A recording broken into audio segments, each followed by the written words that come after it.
औज़ुबिल्लाहिमिनश्शैतानिर्रजीम बिस्मिल्लाहिर्रहमानिर्रहीम। Hello viewers, कैसे हैं आप? मैं हूं अज़मत मुस्तफ़ा और आप देख रहे हैं मेरे यूट्यूब चैनल अज़मत व्लॉग। आज जिस टॉपिक के बारे में हम डिस्कस करने जा रहे हैं वो है विरासत। विरासत के हवाले से आज हम कुछ अहम डिस्कशन करेंगे कि विरासत के हवाले से जो बहुत अहम ज़रूरी चीज़ें होती हैं जिनको करना ज़रूरी होता है। विरासत के पहले के जो अमूर ऐसे होते हैं जो कि करने ज़रूरी होते हैं, उनके हवाले से डिस्कस करेंगे। तो सबसे पहले हम देखते हैं जी कि विरासत जो है वो विरासत में जो तरका जो होता है, जो बंदा फ़ौत हो जाता है और उसकी जायदाद जो पीछे वो छोड़ के फ़ौत होता है और जितने भी उस जायदाद के वारसान जो होते हैं पीछे, जिनमें जो जायदाद तकसीम होना होती हैं, तो उनमें सबसे पहली बात यह है कि विरासत का तकसीम करना ज़रूरी है। ये मैं बात इस हवाले से कर रहा हूँ कि हमारे इल्म में भी ये काफ़ी दफ़ा ये बात आई है, हमारे तजर्बे में भी बात आती है और रूटीन मुआशरे में ये जो है ये बात बहुत ज़्यादा जो है ये फैक्ट जो है वो चल रहा है कि भाई जो हैं बहनों को विरासत नहीं देते।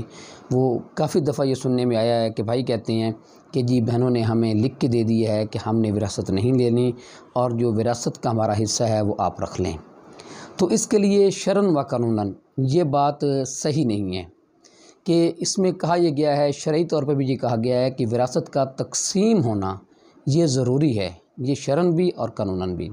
तकसीम से मुराद ये है कि आप जो भी तरका, जो भी हिस्से शेयर जो बनता है, जो हिस्सा जो है वो बहनों का बनता है, आप उन बहनों को वो शेयर दे दें।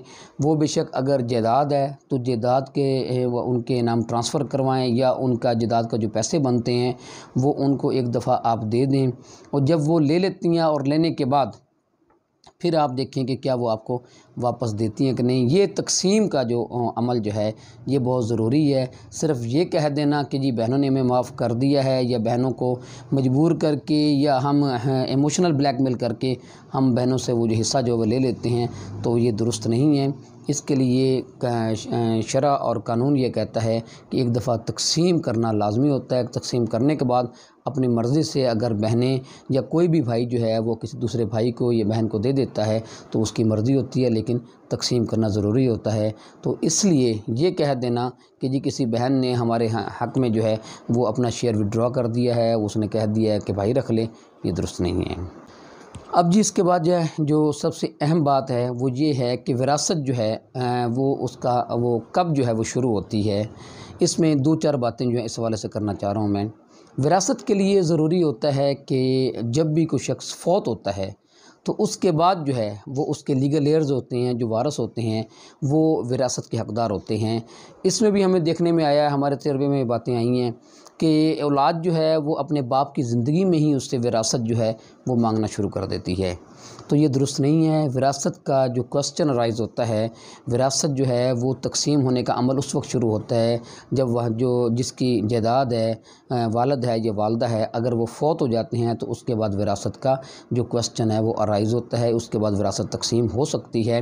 अगर जो शख्स जिसकी जायदाद है अगर वो ज़िंदा है तो विरासत का कोई भी जो है दूसरा शख्स जो है या दूसरी औलाद जो है वो हक़दार नहीं होते और ना ही वो ये कह सकते हैं कि उनकी ज़िंदगी में ही हमें विरासत तकसीम कर दी जाए। हाँ, अगर वालिदैन ख़ुद से जायदाद जो है वो समझते हैं कि अपने बेटों और बेटियों में विरासत जो है वो जायदाद जो है वो अपनी ज़िंदगी में ही तकसीम कर जाएँ तो वो उनकी मर्ज़ी है। वरना as a matter of right जो है आप ये नहीं कह सकते जी हमारा हक़ है कि हमें विरासत जो है अभी से दे दी जाए कि जब वो वालिद या वालदा ज़िंदा हों, तो आप उन्हें ये नहीं कह सकते कि जी अपनी ज़िंदगी में ही हमें विरासत लाजमी दे दी जाए। विरासत के हवाले से दूसरी बात ये है जी कि जायदाद का होना ज़रूरी है कि जो बंदा फ़ौत होता है उसके पास कुछ जायदाद हो, वही वो तरका जो है वो तकसीम हो सकता है। अगर जायदाद ही नहीं है तो विरासत का कोई सवाल ही पैदा नहीं होता और ना ही उसका कोई क्वेश्चन राइज़ होता है। तीसरे नंबर पे जिसके नाम जो है ये जायदाद जो है जिसने लेनी है वो ज़िंदा हो, यानी कि जिसको जायदाद हुआ है वो तकसीम होनी है, उसका ज़िंदा होना भी ज़रूरी है। तो ये तीन बातें जो हैं ये विरासत के तकसीम के लिए ये ज़रूरी हैं। अब जी नेक्स्ट ये है कि ये देखा जाए कि विरासत तकसीम होने से पहले किन अमूर का ख्याल रखना चाहिए। सबसे पहले विरासत के तकसीम से पहले सबसे पहले हमें ये देखना चाहिए कि जो बंदा फ़ौत हो गया है उसकी तदफीन जो है اس کے اخراجات جو ہے وہ اس کی جداد سے وہ کرنے چاہیے۔ یہ سب سے پہلے ہمیں کرنا چاہیے کہ اس سے پہلے کہ ہم جداد کو کسی بھی شخص کے کوئی والد یا والدہ کے فوت ہونے کے فوراً بعد ہی ہم وراثت کو تقسیم کرنا شروع کر دیں، یہ درست نہیں ہے۔ سب سے پہلے ہم دیکھیں گے کہ ان کے جو تدفین جو ہے وہ تدفین میں جتنے بھی اخراجات ہوتے ہیں وہ ان کے مال میں سے، ان کی جداد میں سے سب سے پہلے یہ خرچہ کیا جائے گا۔ دوسرے نمبر ہے جی جو اگر کو ان کے پہ قرض ہے تو ان کا قرض ادا کیا جائے گا۔ یہ وہ باتیں ہیں جو میں وراثت کی تقسیم ہونے سے قبل جو ہے جن امور کو کرنا ضروری ہے وہ آپ کے سامنے ڈسکس کر رہا ہوں۔ دوسرے نمبر پہ قرض، اگر جو میت پہ جو قرض ہو تو اس کا قرض ادا کرنا چاہیے، اس کی جداد سے سب سے پہلے اس کا قرض ادا کرنا چاہیے۔ یہ ذمہ داری ہو جاتی ہے پچھلے جو وارث ہیں وہ جداد کو تقسیم کرنے سے پہلے اس کا قرض جو ہے، میت کا قرض جو ہے وہ ادا کریں۔ تیسرے نمبر پہ جو ہے وہ بات کرنے والی ہوتی ہے، وہ ضروری ہوتی ہے، وہ یہ ہے کہ وصیت اگر کوئی کی ہے میت نے تو اس وصیت پہ عمل ہونا چاہیے۔